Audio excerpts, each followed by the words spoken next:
Bonjour à toutes. Cette fois-ci, je ne me suis pas trompé. J'espère que vous allez bien. Voilà, et que nos cœurs sont bien ouverts pour cette dernière matinale du Run Impact. Alors, merci beaucoup pour votre accueil. Je ne sais pas si on vous a fait du bien, mais vous nous avez fait beaucoup de bien. Au milieu des frères et des collègues pasteurs, mais aussi au milieu de vous dans les différentes assemblées dans lesquelles nous avons pu aller jusqu'à maintenant. En tout cas, en parlant avec Bruno encore, vraiment, on s'est fait beaucoup de bien, ou plutôt le Seigneur, au travers de vous, nous a fait beaucoup de bien. Et le Seigneur, il dit toujours que celui qui donne, il reçoit de sa part.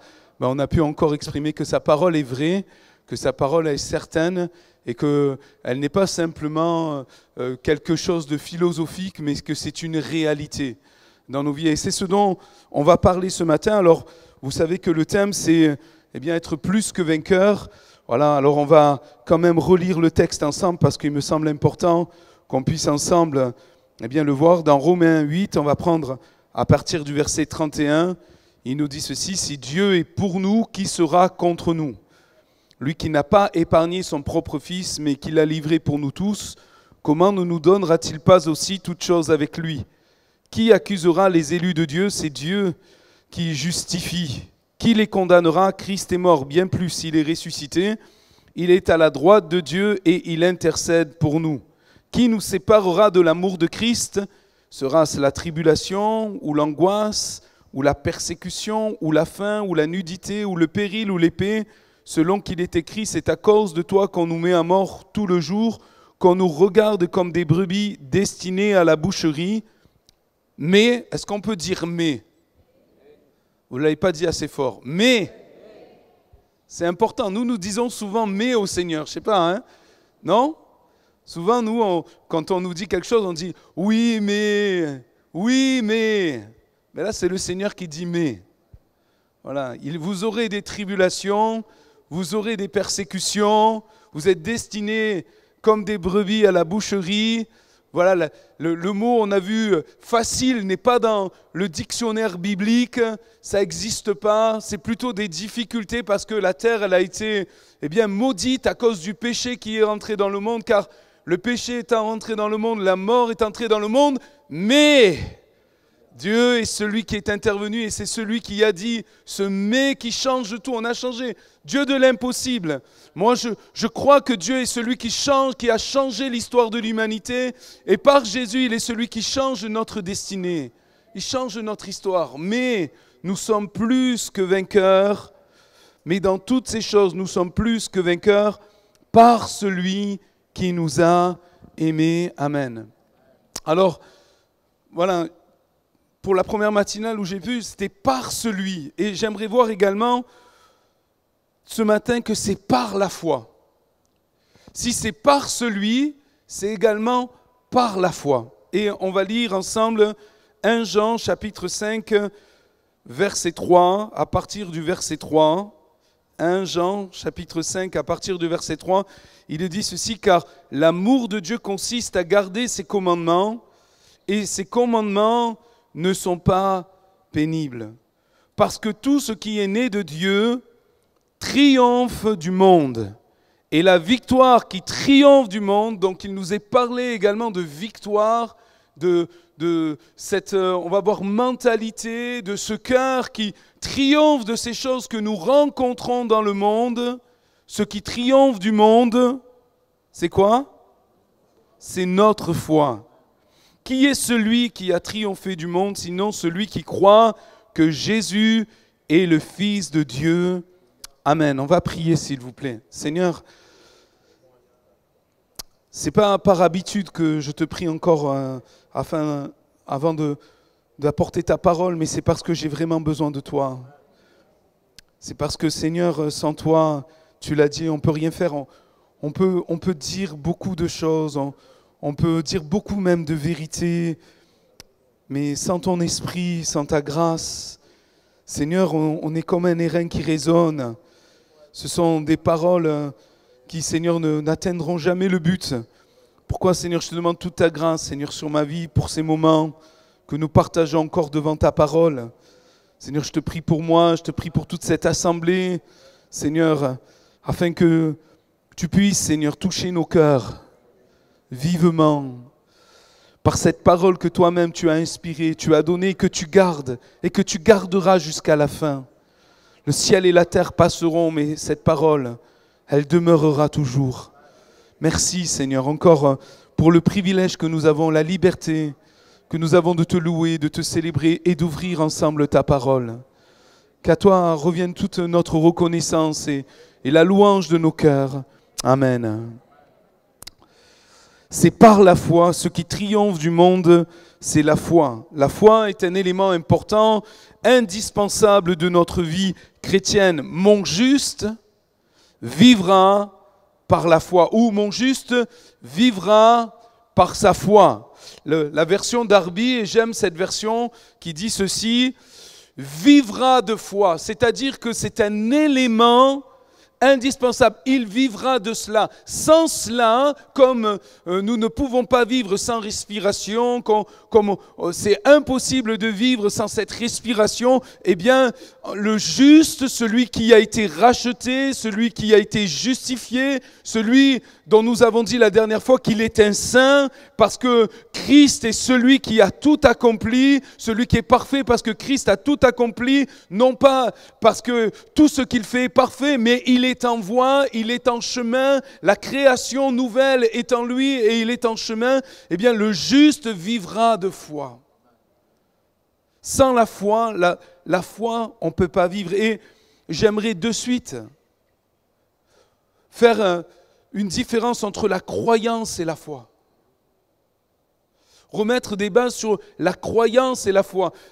Bien souvent, on vit de croyance, mais pas beaucoup de foi.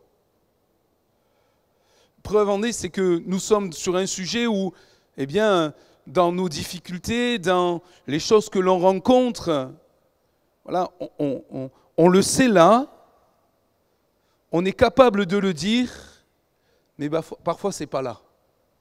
Ce n'est pas dans nos cœurs. Je ne sais pas si ça vous est arrivé qu'un pasteur ou que vous alliez voir quelqu'un et que vous essayez de l'encourager parce qu'il passe par un moment difficile et vous lui citez l'Écriture, il dit « Oui, je sais. C'est aussi écrit ça. » Et pourtant, bien que connaissant l'Écriture, bien qu'étant capable de la citer et de la réciter, la réalité de la personne qui la cite et qui l'a dans sa bouche ne vit pas la réalité de la parole. Pourtant, ce que Dieu dit, nous l'avons chanté, ce que Dieu dit, Dieu l'accomplit. C'est parce que parfois, il faut que nous puissions être honnêtes devant la parole, devant la vérité. Nous savons les choses et les choses restent au niveau simplement de notre intellect et ne descendent pas quelques centimètres plus bas dans nos cœurs. Dans nos cœurs. La croyance, souvent, est un héritage. C'est ce qui nous a été communiqué. Elle peut venir d'une expérience, une guérison, une délivrance, une bénédiction. Mais celle-ci, elle s'ancre dans nos raisonnements, alors que la foi, elle s'ancre dans notre âme. Pourquoi ? Parce que la foi vient en vérité d'une rencontre et d'un face-à-face avec Dieu. C'est Dieu lui-même qui vient nous parler par son esprit. Le jour où nous sommes devenus de nouvelles créatures, c'est pourquoi ? C'est parce que nous avons eu une rencontre avec Jésus. Nous avons connu le ressuscité. Il est venu et il s'est révélé. D'ailleurs, lorsque vous lisez dans la parole, de quoi témoignaient les disciples ? Ils rendaient avec force témoignage de la résurrection. Amen. Ils pouvaient dire, Jésus est ressuscité. Et en vérité, notre foi, elle est basée sur cette réalité-là. Je suis témoin, bien sûr, témoin de la guérison, de la consolation, des bénédictions, de la provision de Dieu. Mais toutes ces choses, c'est bien. Mais ce qui fait l'encre de ma foi, c'est que j'ai rencontré celui qui est vivant, celui qui a triomphé de la mort, celui qui est assis aujourd'hui dans les lieux célestes et qui en même temps marche à mes côtés. Amen. Si, mes bien-aimés, notre foi n'est pas ancrée sur cette rencontre-là, sur cette proximité-là, sur le fait vraiment d'avoir rencontré Jésus ressuscité, je vous en supplie, cherchez le Seigneur de tout votre cœur. C'est à ce moment-là que nous aurons une foi ferme et inébranlable qui nous permettra de dire « Je vous ai rencontré, j'ai rencontré plusieurs au milieu de vous pendant tout le long de ce séjour. » Vous voyez, à La Réunion. Si on venait me dire qu'il n'existait pas, je dirais « Mais ils s'en foutent. » Je dis « Mais Cyril Tanto, il n'existe pas. » Je dis « Mais j'ai mangé avec lui à table, il m'a parlé. Il m'a nourri, il était là, on a pu échanger. » Je dis, mais il existe, je le connais. J'étais là avec lui, je l'ai rencontré. Vous pouvez me dire ce que vous voulez, le monde entier, mais je l'ai vu. J'étais à son contact, il m'a mis sa main sur son épaule. Il m'a fait du bien. Amen. Mais c'est comme cela avec Jésus. Et la foi, elle est basée sur une rencontre et sur une proximité avec Dieu. Alors je sais, certains vont dire, oui, mais la foi vient de ce qu'on entend, et ce qu'on entend vient de la parole de Christ. Et c'est vrai. Mais parfois peut-être on comprend mal de la parole de Christ. Est-ce seulement en lisant les Écritures comme je lis un livre, une autobiographie ou autre chose que la foi va forcément dans mon cœur. Je vais remplir peut-être ma tête. Pourquoi est-ce important de lire la Bible? Moi je suis très étonné, je ne sais pas ici à La Réunion, mais je suis très étonné en métropole quand même. On rencontre une difficulté, c'est qu'on lit de moins en moins la Bible. Voyez? On regarde sur Internet plein de prédicateurs. On a la bonne semence, on a le verset du jour, on a la pensée du jour, et toutes ces choses ne sont pas mauvaises. Il y a la louange continue. Moi, je fais des visites. Alors, sur la télé, il y a la louange continuelle. Mais après, quand on parle dans les difficultés, je dis, mais vous lisez votre Bible? Et quand vous la lisez, qu'est-ce que Dieu vous dit? Qu'est-ce que Dieu vous dit? Pas qu'est-ce que la Bible dit, mais qu'est-ce que Dieu vous dit quand vous lisez la Bible? C'est pas pareil. Parce que je peux lire la Bible et vous savez, il y a plein de facultés de théologie qui sont remplies de personnes qui lisent la Bible, qui étudient la Bible, le grec, l'hébreu. Pourtant, ça ne change pas leur vie. Ça n'impacte pas leur vie. Ça ne change rien, ça ne vient rien chercher dans leur cœur. Moi, je crois que la Bible, c'est la parole de Dieu. Et à travers elle, quand je l'ouvre, je m'approche du Seigneur.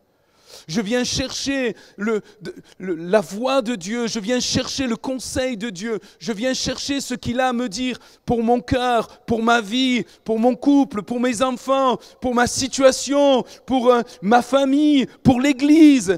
Le Seigneur est celui qui dépose. Et si le Seigneur dépose ces choses, si c'est lui qui le fait, alors ça devient comme une foi en moi, ça fait partie de ma vie. Ce n'est pas seulement quelque chose que je vais apprendre, mais ça devient quelque chose qui fait partie de ma vie. Parce que c'est impossible de rencontrer le Seigneur et d'avoir un face-à-face avec sa bouche et que nos vies demeurent les mêmes. Tous ceux qui ont vu Jésus, tous ceux qui ont rencontré Jésus dans la parole, avec un face-à-face, sont redescendus comme Moïse avec un visage tellement brillant et tellement éclatant qu'il était obligé de mettre même un voile sur son visage. Parce qu'on ne peut pas rencontrer Dieu et demeurer les mêmes, ce n'est pas possible. Vous savez, on n'influencera jamais le Seigneur. Par contre, quand on le rencontre, lui, il influence nos vies. Lui, il se déverse en nous. Il nous impacte. Et on ne peut pas sortir de sa présence de la même manière que nous sommes entrés. Regardez Acte 2, le jour de la Pentecôte. Moment formidable pour nous, le Saint-Esprit est descendu, cette puissance répandue sur vous qui fait de nous des témoins du Seigneur. Pourtant, lorsque l'on regarde à ce jour, et quand Pierre s'est levé, et rempli du Saint-Esprit et qu'il prêche, c'est le même Pierre, c'est le même Saint-Esprit qui le remplit et qui l'inspire, c'est la même parole. Pourtant, vous avez au milieu d'une même foule deux réactions différentes. Il y a ceux qui vont dire qu'ils sont pleins de vin doux parce qu'il y aura toujours des gens qui argumentent, qui sont sceptiques, qui sont des contradicteurs ou des opposants, alors qu'il est dit que d'autres vont avoir le cœur vivement, moi j'aime ce mot, vous pouvez le dire avec moi, vivement. La vie les touche, la vie se manifeste en eux. Vivement touchés. Et quand on est vivement touché, vous voyez, moi je suis aussi, je suis comme à la maison, je vous livre mon cœur. Je peux, de toute façon, lundi, vous me remettez dans l'avion, je repars. Je ne sais pas si me remettez trop. Mais, vous voyez, moi, je suis très étonné, je le disais un peu aux jeunes. Je suis très étonné.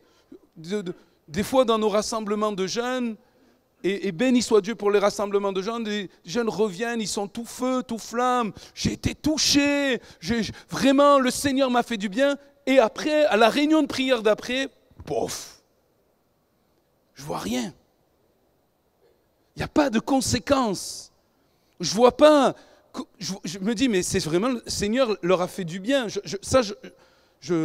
Je reviens pas dessus. Dans nos émotions, dans ce qu'ils ont ressenti, peut-être ont-ils versé des larmes parce qu'ils ont été touchés. Et c'est pas mauvais de verser des larmes. Mais est-ce que c'est ce que le Seigneur veut faire dans nos vies? Est-ce que c'est ça qui nous fait triompher du monde? Verser des larmes? Est-ce que c'est ça d'avoir des tremblements, d'avoir des picotements? C'est ça, en vérité, ce que le Seigneur veut faire dans nos vies. Mais ça ne change pas nos vies. Ça ne nous aide pas dans notre quotidien, face à nos défis. Ce qui change, c'est quand le Seigneur vient toucher dans notre cœur et qui nous transforme. En quoi? En la même image. Afin que, semblable à lui, vous et moi, nous puissions, comme lui a triomphé en toutes choses, nous puissions aussi triompher. Amen.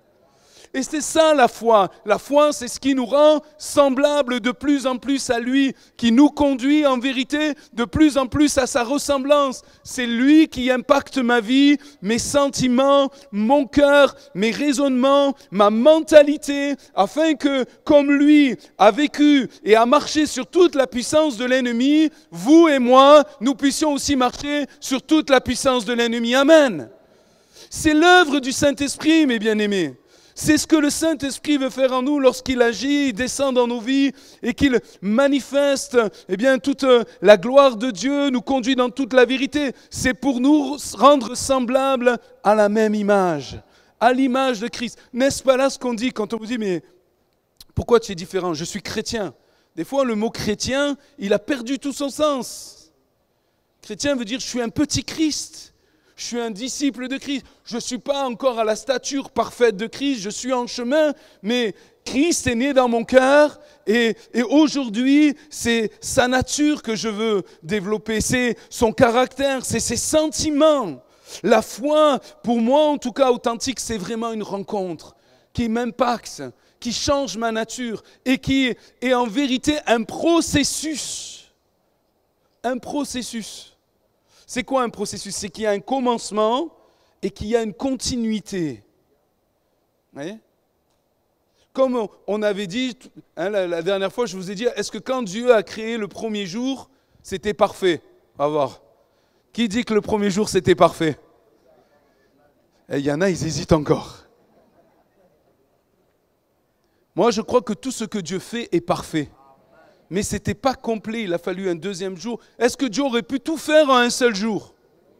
Ben oui. D'ailleurs, vous relirez, vous verrez, nous on dit un jour, on pense 24 heures. Mais est-ce qu'il y avait le temps, est-ce qu'il y avait le timing encore avant que la mort ne pénètre dans le monde? Puisqu'on était destiné à vivre éternellement. Moi, je crois qu'un jour n'est pas forcément 24 heures. Vous voyez? Mais Dieu aurait pu dire, il a créé le ciel, la terre, les hommes et tout en une seule fois et c'est terminé. Mais il a voulu, dans sa volonté, nous montrer qu'il y avait un processus dans la création. Et pour vous et pour moi, je l'espère pour chacun d'entre nous, qui sommes nés de nouveau, qui sommes de nouvelles créatures, il y a eu ce commencement, il y a eu ce Big Bang dans nos vies. La lumière est venue dans nos ténèbres, dans le tohu-bohu. Christ est venu, et c'est vrai, cette foi qui nous sauve, qui nous a fait passer des ténèbres à son admirable lumière, du royaume de Satan à Dieu a commencé. Et en effet, c'est béni soit Dieu. Mais Dieu ne s'est pas arrêté au premier jour, même si c'était parfait. Il fallait une œuvre complète. Et vous et moi, si nous sommes nés de nouveau, nous sommes destinés à avancer et à continuer dans cette création, dans la foi, pour devenir de plus en plus semblable à Jésus. Car quand on devient de plus en plus semblable à lui, Dieu nous donne de marcher sur toute la puissance de l'ennemi comme lui. Car il a été tenté en toutes choses, sans toutefois connaître la défaite. Il a triomphé de tout. Et c'est ce que Dieu veut pour chacun d'entre nous. C'est le plan et c'est la volonté de Dieu. C'est ce pourquoi il a envoyé son esprit, il a donné sa parole, afin qu'en collaboration avec ces deux choses, dans nos vies, eh bien, nous puissions être transformés, comme dit la Bible, de gloire en la même image. Vous voyez, c'est quoi peut-être pour toi, qu'est-ce qui est le plus glorieux pour toi? Est-ce que c'est de voir des malades guéris, des aveugles voir, des sourds entendre, des boiteux marcher? C'est de voir quelqu'un qui est possédé d'un mauvais esprit et délivré? Tout ça, c'est glorieux, c'est l'œuvre de Dieu. Mais la plus grande de toutes les œuvres, c'est quand Christ peut vivre dans notre nature. C'est ce qui est le plus glorieux. Parce que personne ne peut te transformer et personne ne peut me transformer. Je peux faire tous mes efforts et je dois en faire.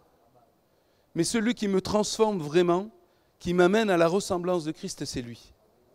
C'est quand je suis à son contact. C'est quand je lui laisse la possibilité vraiment de me parler.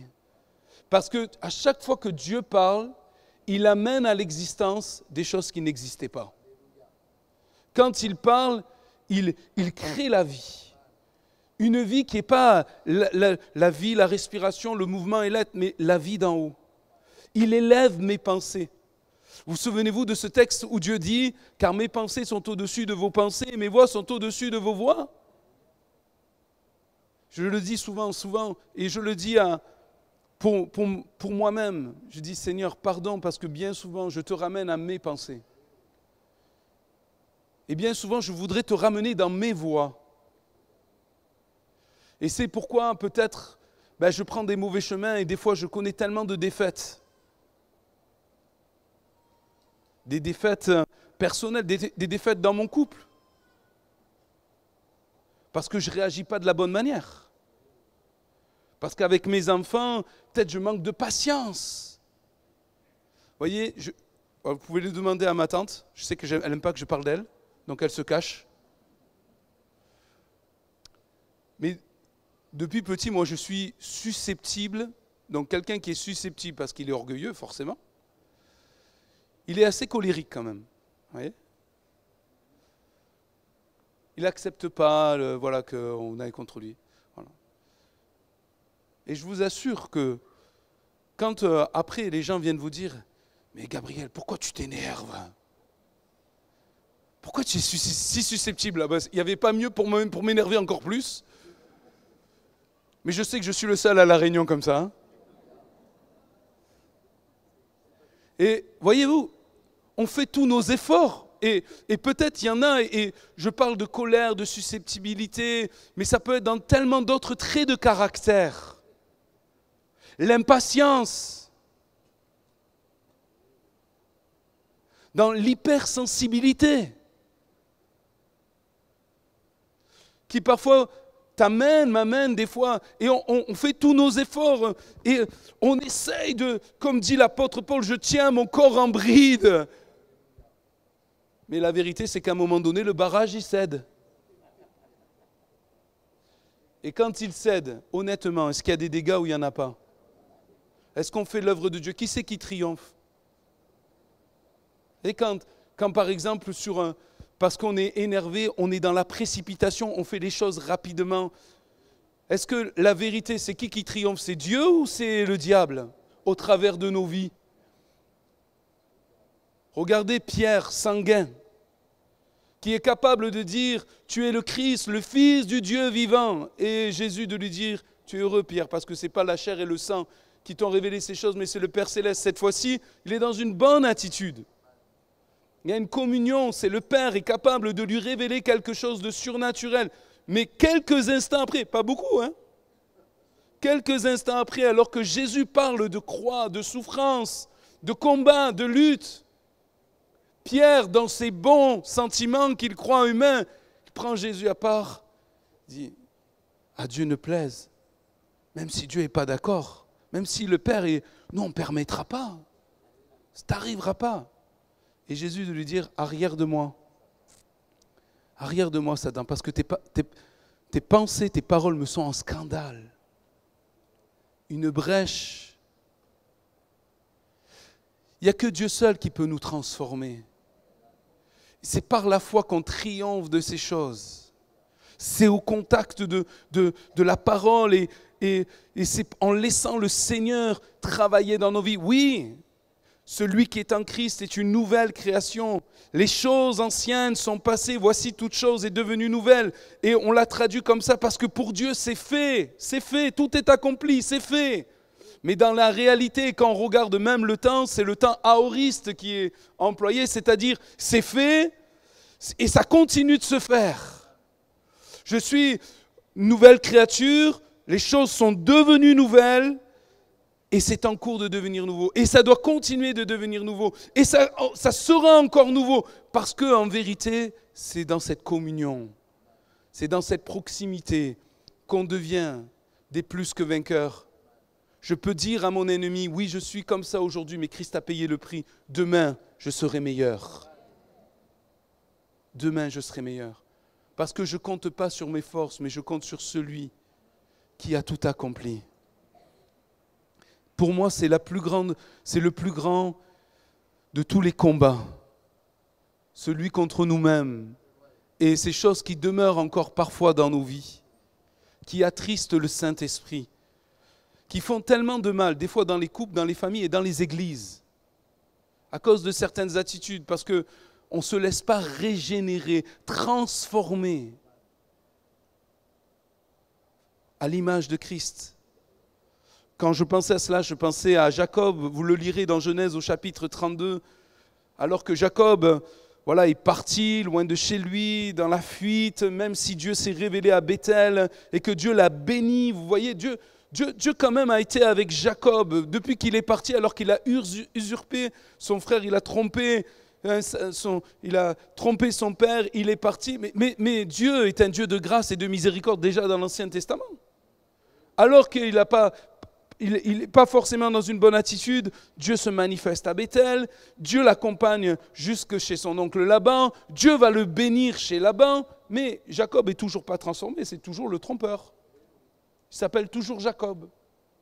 Et quand il revient et qu'il sait que son frère vient à sa rencontre avec des hommes armés, ce n'est pas pour lui dire « Bonjour mon frère, bienvenue ». Il dit « Mais je ne vais pas m'enfuir encore à nouveau, ma vie, ça va être un éternel recommencement. Il faut toujours que je fuis. Il faut toujours que je m'en vais loin. Il faut toujours que... Jacob, alors ça c'est moi qui le dis, dans la mentalité, c'est en essayant de me mettre dans la place de Jacob. Mais on ne sait pas ce qui a motivé véritablement Jacob, mais en tout cas, à un moment donné, Jacob sait qu'il a besoin de Dieu, vraiment. Donc il va rester seul. Là, il va rester seul. Et des fois, on a besoin d'être seul à seul avec Dieu. Et je dis des fois, mais en vérité, on a besoin, tout court, d'être seul à seul avec Dieu. On ferme les portables, on ferme la porte, on éteint la télé. On a besoin vraiment de faire le vide autour de nous. Et d'être seul à seul avec Dieu. Et de lutter, non pas contre Dieu, mais de lutter avec Dieu, comme Jacob l'a fait. Afin que le Seigneur puisse prendre la victoire sur nos cœurs et nos raisonnements. Afin de le laisser nous vaincre. On n'aime pas laisser Dieu nous vaincre. Nous, on combat avec Dieu. Vous n'avez jamais combattu avec Dieu dans vos pensées? La Bible, elle dit ça, mais vous vous dites, oui, mais... Moi, je me souviens une fois, on s'était pris la tête avec mon épouse, et je sais que ça arrive qu'à nous, et j'étais en train de faire la vaisselle dans la cuisine. Et on ne se parlait pas trop, vous voyez, quand on ne se parlait pas trop. Et d'un coup, j'ai une fille qui arrive, qui me tire sur la manche, me dit, « Papa, va voir maman. Dans la Bible, c'est écrit qu'il faut pardonner. » C'est écrit ou c'est pas écrit? Et d'après vous, dans mon cœur et dans mes pensées, qu'est-ce que j'ai dit? Oui, tu as raison, ma fille. Non, la vérité, c'est que dans mon cœur et dans mes pensées, je dis, oui, mais elle m'a dit ça. et elle n'a pas compris ce que je voulais lui dire. Vous voyez, on combat avec Dieu. La Bible, elle dit des choses, et quand on est dans le feu de l'action, même si on sait les choses, et même parfois quand on vient nous les dire ou nous les rappeler, s'élèvent en nous des argumentations, s'élèvent en nous des pensées qui ne sont pas les pensées de Dieu, sont les pensées de notre chair. Et en vérité, quand on laisse les pensées de notre chair, on laisse, pardonnez-moi parfois, ce qu'on a appris dans notre éducation, où nos parents ont fait ce qu'ils ont pu et on reproduit ces choses. Quand on fait ce que le monde fait et ce qu'il nous a dit, ce qu'il faut faire dans certaines situations, qui est contraire à ce que la Bible dit, ce n'est pas Dieu qui gagne, mais nous sommes dans la défaite. On a besoin de laisser Dieu régner et triompher de nous si nous voulons être victorieux. On a besoin de dire, Seigneur, ta parole, elle dit la vérité, ça humilie ma chair, ça, je la mets à terre. Eh bien, mais c'est ce que, si je veux que tu sois avec moi, si je veux la vraie bénédiction, si je veux triompher de l'ennemi qui veut semer la zizanie dans mon couple et dans ma famille, j'ai besoin de me soumettre à ta parole. Combien de fois, eh bien, j'ai pu voir et constater, mais ce n'est pas que moi, je ne veux pas mettre à l'honneur, mais où on a fait simplement ce que Dieu voulait, ou ce que Dieu ordonnait, parce que dans nos cœurs, le Saint-Esprit l'a dit. Même si peut-être des fois dans le fond, on pensait être dans la vérité, mais dans la forme, on a mal fait. Je te demande pardon, je me suis énervé, je l'ai mal dit. Je t'ai blessé, ce n'était pas ce que je voulais, pardon. Et de suite, eh bien, la paix revient, le calme est là. Quand on demande pardon aux enfants, parce que peut-être sur l'irritation, on a été excessif et on a pu blesser, parce qu'il est dit quand même aux parents de ne pas irriter les enfants, même si c'est vrai que les enfants doivent obéir à leurs parents et les respecter. Eh bien, on voit la grâce se manifester. Parce que Dieu accompagne toujours, vous savez, on dit, voilà, Seigneur, accompagne ta parole des miracles et des prodiges. Et béni soit Dieu, on veut voir la parole accompagnée de miracles et de prodiges lors de la prédication. Mais si nous appliquons la parole dans notre quotidien, nous manifestons aussi le caractère de Christ. Nous manifestons aussi le cœur de Christ. Je crois qu'aussi Dieu accompagne sa parole. Parce qu'elle est en nous, on fait ce que Dieu nous demande. On est dans la volonté de Dieu. Et Dieu est forcément avec nous. Et il manifeste sa grâce. Il ramène la paix, il console, il guérit. Il est celui qui est capable de faire des choses au-delà de tout ce que nous pouvons penser ou imaginer. Oui, une rencontre qui transforme nos vies et qui nous amène à devenir ces êtres nouveaux de plus en plus. Dans cet exemple de Jacob dans Genèse 32, sa vie changera parce que même son nom changera. Jacob, l'usurpateur, deviendra Israël. C'est une transformation.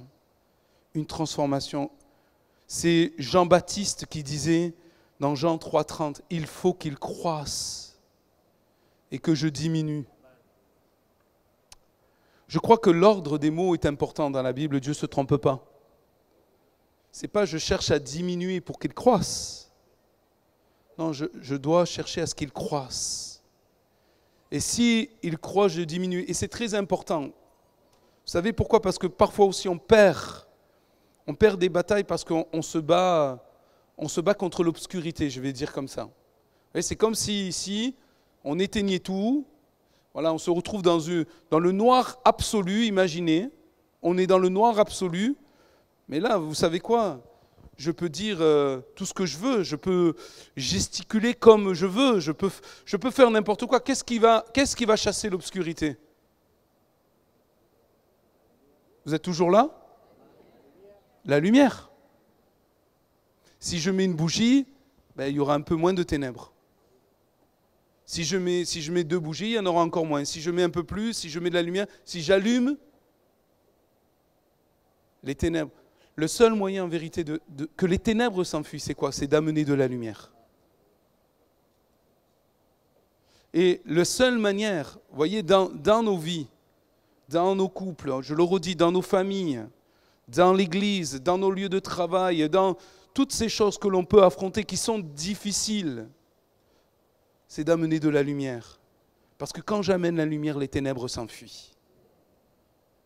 La lumière, il est écrit, la lumière a beaucoup d'avantages sur les ténèbres. Et nous savons, nous, qui est la véritable lumière. Jésus, c'est la lumière. Et plus il va grandir dans ma vie, plus il va prendre de place et plus les ténèbres vont s'en aller. Plus son caractère, la nature de la lumière est en moi, et plus les ténèbres vont s'en aller, et plus je vais pouvoir être cette lumière du monde qui va permettre d'éclairer, de réchauffer bien ceux qui sont autour de moi. Tout à l'heure, je parlais de processus de vie, et je disais qu'il y avait le premier jour, le deuxième jour, le troisième jour. Et quand vous lisez dans la Genèse, vous verrez qu'il est écrit « Il y eut un soir et il y a eu un matin ». Vous, vous dites quoi? Le matin et le soir ou le soir et le matin? Nous, on dit généralement le matin et le soir. Mais Dieu lui dit le soir et le matin. Et vous verrez que pour passer du premier jour au deuxième jour et ainsi de suite, il y a d'abord les ténèbres. Après, la lumière se lève et la création continue. Dieu met une valeur ajoutée à la création. Il n'enlève pas ce qu'il a fait, mais il ajoute quelque chose de nouveau. Il ajoute quelque chose de beau, de glorieux pour l'avancement de son projet dans la création. Et j'aimerais vous dire les difficultés que Dieu permet dans nos vies. Ces choses qui sont difficiles à traverser, elles sont un élément indispensable pour que Christ grandisse dans nos vies. Nous sommes des fils et des filles appelés à régner dans le ciel. D'ailleurs, il est dit que nous régnons déjà avec lui dans les lieux célestes. Et Dieu veut nous éduquer à régner avec lui, à ce que nous ferons avec lui quand nous serons avec lui dans le ciel. Il ne veut pas faire de toi un enfant gâté, pourri, mais il veut te donner de la maturité, me donner de la maturité. Et il permet. Il permet que tu aies un mari, des fois pas toujours. Que tu aies une épouse qui n'est pas non plus. Il permet que tu aies des enfants turbulents parce que tu aies un patron, un voisin. Tu as toujours un frère ou une sœur dans l'église, elle vient toujours t'embêter. Nous qui sommes pasteurs, parce qu'on a des collègues, dans l'église on a des difficultés, on a des gens dont on s'occupe qui peuvent nous poignarder dans le dos alors qu'on n'a rien fait. Mais est-ce que Dieu ne le sait pas? Dieu le sait. Et je crois, et je veux me nourrir de cette pensée que la Bible dit que Dieu fait travailler toutes choses. Et c'est toujours dans Romains 8 qu'on le trouve. Il permet, il fait travailler toutes choses, il fait concourir toutes choses à notre bien, à ceux qu'il aime selon son dessein. Le sien. Et son dessein, ses projets, c'est de former Christ en nous. Je ne dis pas que c'est facile, loin de moi de penser cela, mais c'est dans ces moments, c'est vrai, les plus difficiles que Dieu crée en nous, place en nous, forme en nous des choses qui n'existaient pas avant. Pour les plus anciens de l'Église, vous avez connu ma mère, Migui, qui a grandi ici dans le port et qui a été atteinte d'un cancer.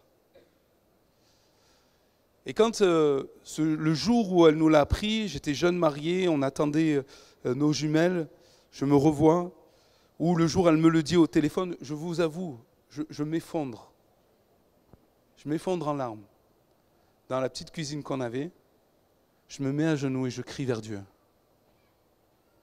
Et je dis, Seigneur, si tu ne m'aides pas, tu ne viens pas à mon secours, comment on va vivre, comment je vais vivre le reste? Commencer le stage probatoire, je dis, mais comment je vais pouvoir aider ma mère? Si je suis effondré, comment je vais l'épauler? Si n'y a pas d'espérance, j'ai besoin d'une parole, vraiment, Seigneur, et je ne sais pas combien de temps je suis resté, mais vraiment, j'ai pris, Nathalie était partie, mon épouse était partie, faire des coups, j'étais seul à la maison, seul avec Dieu. Mais vous savez, quand un malheureux crie ou quand un juste crie, quand on prend un seul à seul, l'Éternel entend. Et il nous secourt face au spectre de la mort, face à la dégénérescence que le cancer peut amener. Et là, dans mon cœur, je n'ai pas entendu de voix, mais dans mon cœur, comme le Seigneur sait tellement bien le faire, alors que je priais, je versais des larmes, j'avais pas trop de mots à dire au Seigneur, mais il sondait mon cœur. Ce texte, en tout cas une partie du texte est venue, il dit « Ne crains pas, crois seulement ». Alors de suite, moi j'ai fait le rapprochement avec la parole, hein. Voilà, contexte du centenier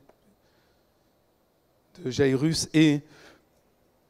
Mais Dieu ne me dit pas la suite, il me dit ne crains pas, crois seulement. Et je comprends, je ne sais pas comment vous l'expliquer, mais c'est surnaturel. Je comprends que Dieu va prendre soin de ma mère. Dieu ne me dit pas qu'elle va la guérir, Dieu ne me dit pas qu'il va la reprendre. Il me dit, je comprends à ce moment-là, par juste ces quelques mots, que Dieu va prendre soin de ma mère. Et il est venu dans mon cœur, ce que vous retrouvez dans Philippiens au chapitre 4, dont je ne connaissais pas, en tout cas je ne l'avais pas intégré en moi.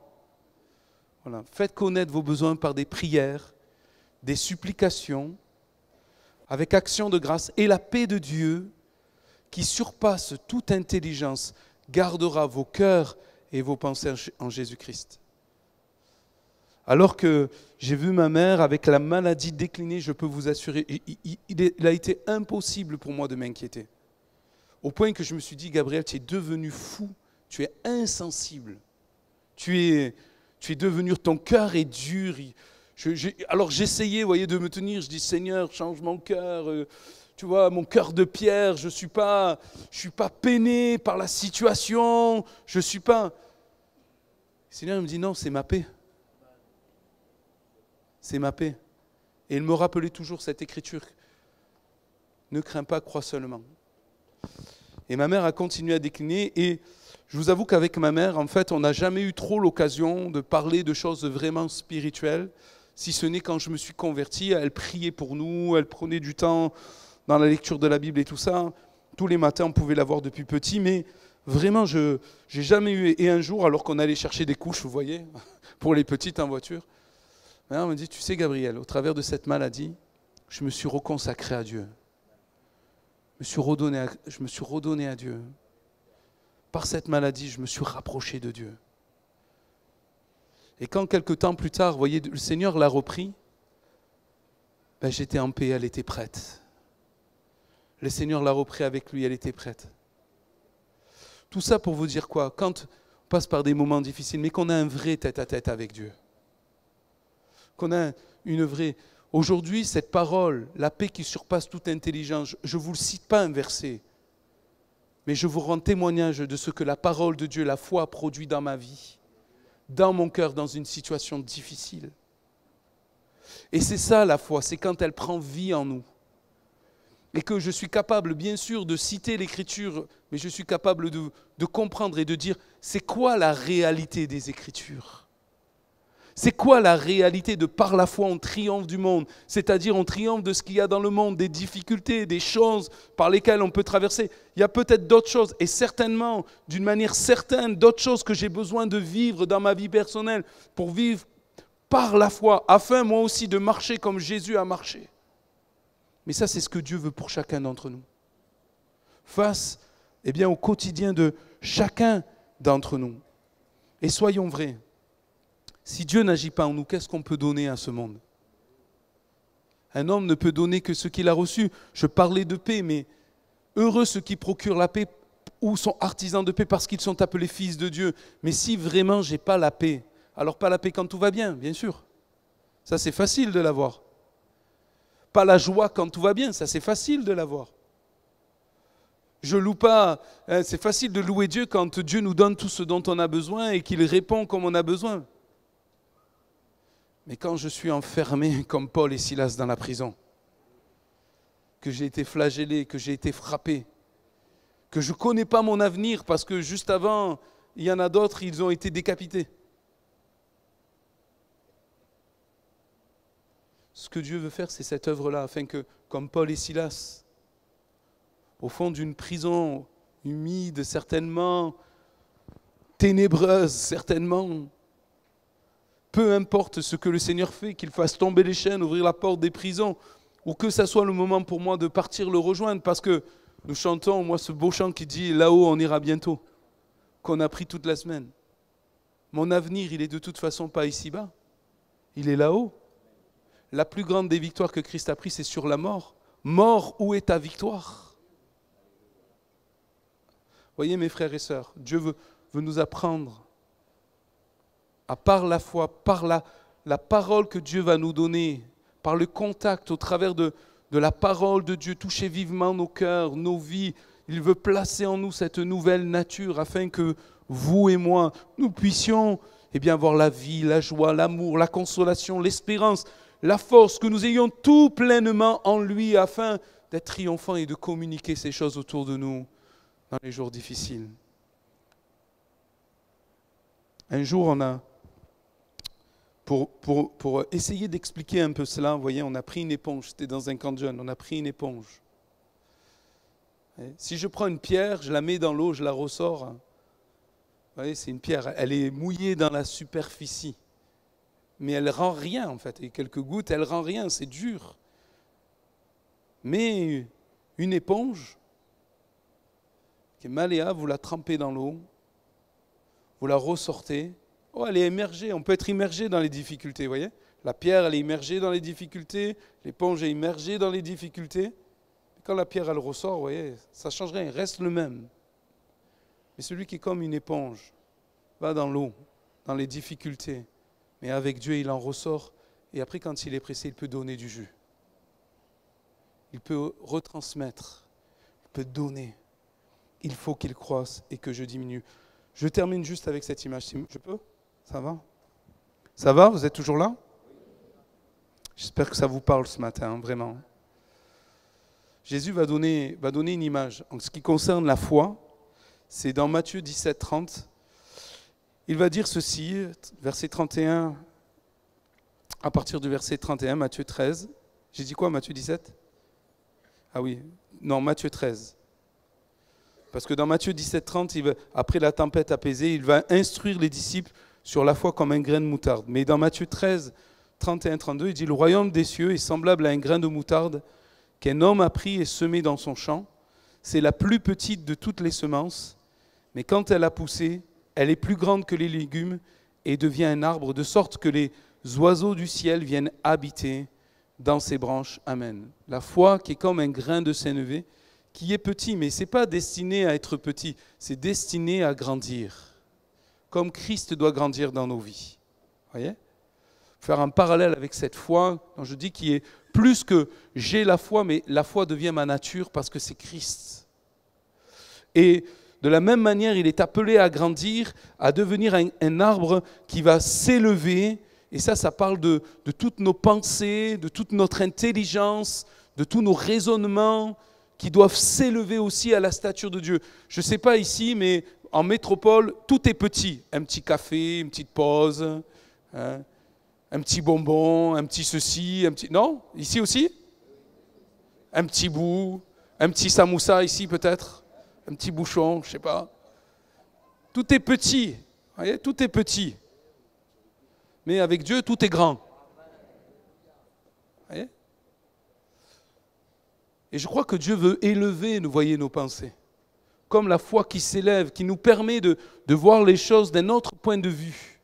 Qui nous permet justement de nous élever, mes pensées sont au-dessus de vos pensées, que Dieu nous élève à ses pensées. Comment lui il pense, comment lui il voit, comment lui il considère. Moi je bénis Dieu parce que quand je pense, vous voyez, à Caleb, lui il était élevé. Il voit les géants, il voit les murailles, mais il dit, emparons-nous du pays et Dieu nous l'a donné.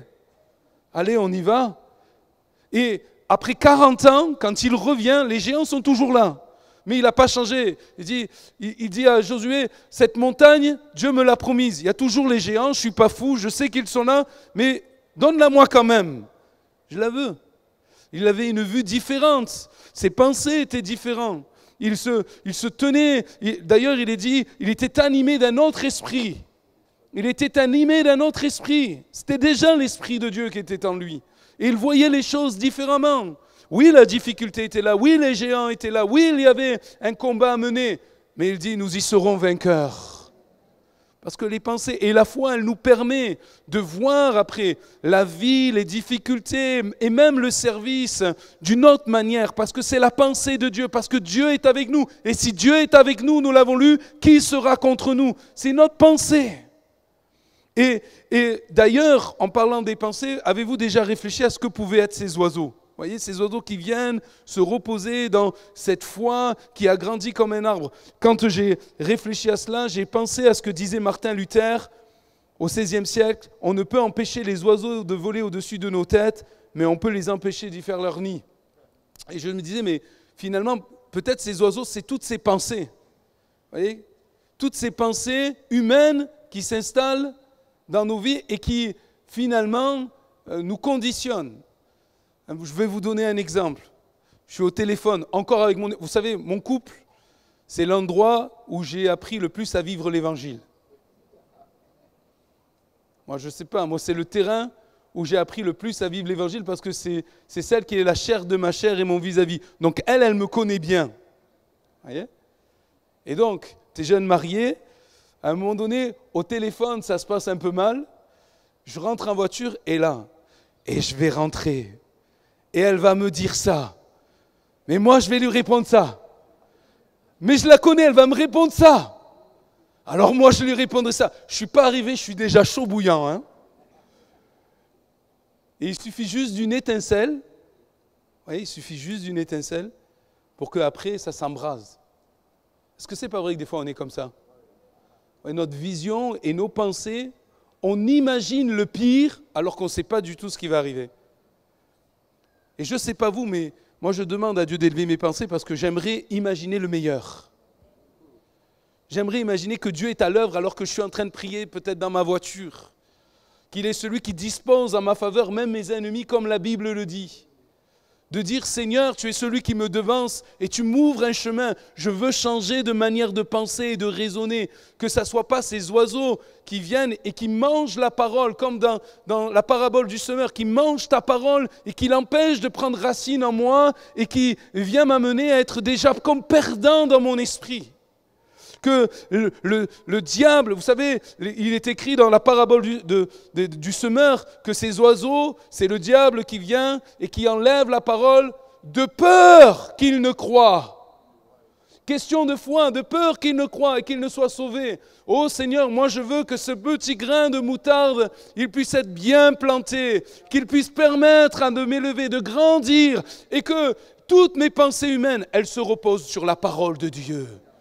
Elle se repose sur la foi, que mes pensées ne m'amènent pas à m'éloigner de ta parole, mais que mes pensées soient assujetties à ta parole. Je veux faire plier ma volonté aux paroles de ta bouche, comme va le dire Job. Et il va prendre cet arbre également de l'espace.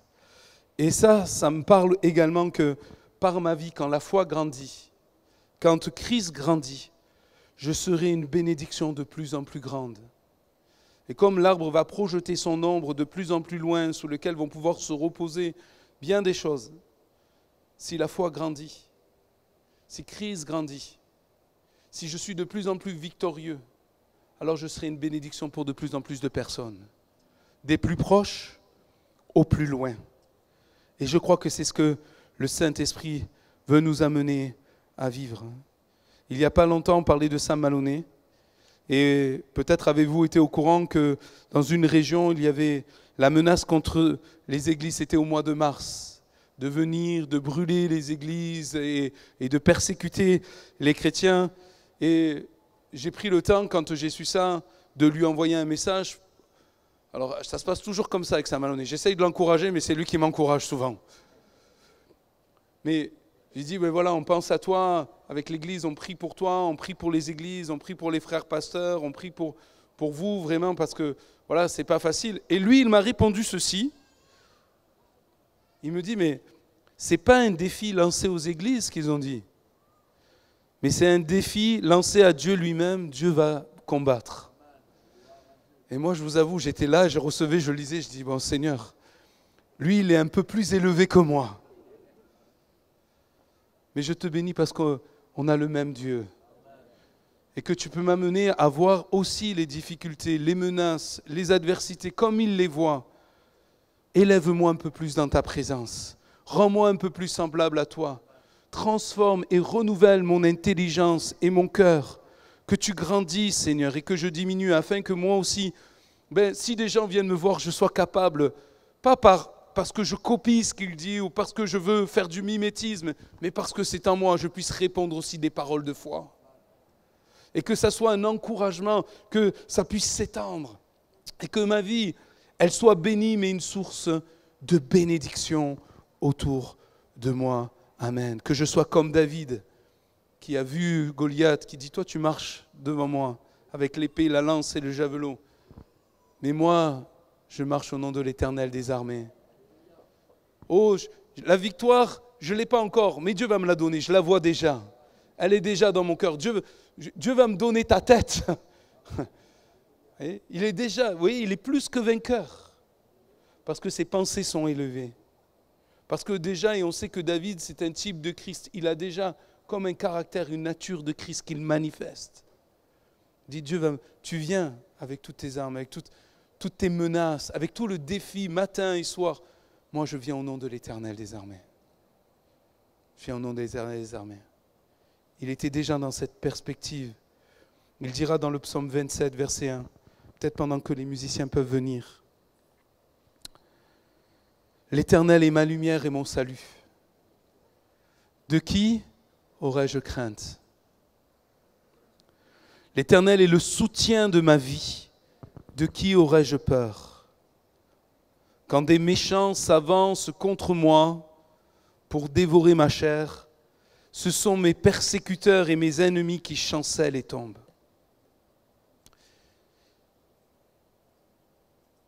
Nos ennemis, nos persécuteurs, ça peut être des choses, ça peut être des personnes en effet, mais ça peut être aussi toutes ces choses dans nos cœurs et dans nos pensées, qui inlassablement, continuellement, perpétuellement, un peu comme je disais Goliath, qui matin et soir lance un défi. Ils viennent pour dévorer ma chair. Ils veulent me faire chanceler, tomber. Mais si une armée campait contre moi, mon cœur n'aurait aucune crainte. Si une guerre s'élevait contre moi, je serais malgré cela plein de confiance. Quelle est ta déclaration de foi? Mon frère, ma sœur, qu'est-ce qui sort de ta bouche? C'est de l'abondance du cœur que la bouche parle. Repense à ce qui sort de ta bouche, à ce que tu déclares. Je voudrais vraiment vous encourager à ce que vraiment il y ait un changement. Je pense à une sœur, vous voyez, que je visite, qui, dans sa vieillesse, connaît des difficultés dans son corps, comme beaucoup connaissent dans son corps. Et quand je la visite, vous voyez, elle me dit tout ce qui ne va pas. Elle me dit tout ce qu'elle traverse et tout ça. Et c'est une réalité, vous voyez, mais elle en reste là. Elle me dit tous les médicaments qu'elle prend, tous les effets secondaires, toutes les choses, mais elle en reste là. Et moi, souvent, je lui dis, mais sœurs, qu'est-ce qu'elle dit, la parole? Qu'est-ce qui est écrit? Qu'est-ce que Dieu vous dit quand vous lisez la parole? Dans bien souvent, je dis, mais vous êtes capable de me citer plein de choses, mais je ne vous entends pas trop avec des versets de l'Écriture dans votre bouche. J'entends pas trop que vous me dites ce que la Bible dit, ce que Dieu dit. J'entends pas trop dans ce que vous me dites en face à face. Je vous entends pas déclarer votre foi. Je dis, mais c'est la foi qui va vous sortir de l'état dans lequel vous êtes. Aujourd'hui, elle est toujours dans ses combats et on prie toujours pour elle. Mais je sais que c'est que quand la lumière viendra qu'elle pourra sortir. Et j'aimerais te dire, mon frère, ma sœur, laisse la lumière venir et les ténèbres partir. Laisse crise grandir et tout ce moi diminuer. Laisse la foi prendre plus de place afin que tu sois élevé et que tu puisses triompher dans ton adversité. Est-ce qu'on peut baisser nos têtes ce matin?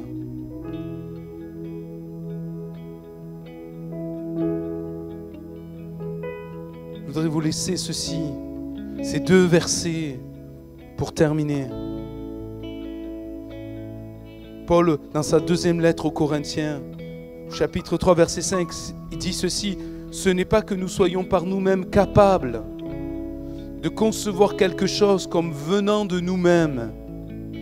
Notre capacité, au contraire, vient de Dieu. Il nous a rendus capables. » J'aimerais te dire, tu es capable. Tu es capable. Dis à ton âme ce matin, Dieu t'a rendu capable. Dieu t'a rendu capable, c'est la foi. Je ne peux rien, mais parce que la Bible le dit, parce que la parole de Dieu le dit, Dieu m'a rendu capable. Dans la vie que je mène, Dieu m'a rendu capable. Et aux Éphésiens, l'apôtre Paul les encourage, il dit à celui qui peut faire par la puissance qui agit en nous, infiniment au-delà de tout ce que nous demandons ou pensons, à lui soit la gloire dans l'Église et en Jésus-Christ dans toutes les générations, au siècle des siècles. Amen.